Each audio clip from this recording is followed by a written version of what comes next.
খুলনার পাইকগাছা উপজেলায় জমি অধিগ্রহণের অর্থ পরিশোধ না করেই কিছু ব্যবসা প্রতিষ্ঠান ভেঙে দেওয়ার প্রতিবাদে মানববন্ধন করেছে এলাকাবাসী।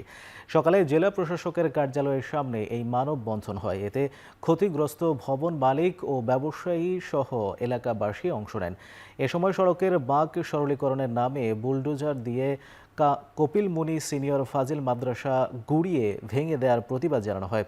সেই সঙ্গে পর্যায়ক্রমে বিভিন্ন ভবন ও ব্যবসা প্রতিষ্ঠানের দোকানপাটে চলমান উচ্ছেদ অভিযান বন্ধের দাবি জানানো হয়।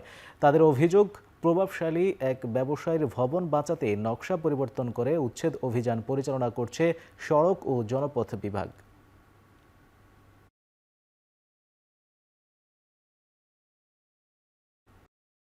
সঠিক তদন্তের মাধ্যমে এই রোডটা যাতে সুপরিকল্পিতভাবে নির্মাণ করা যায়, আমরা সেই প্রাণের দাবি নিয়ে এখানে আজকে দাঁড়িয়েছি।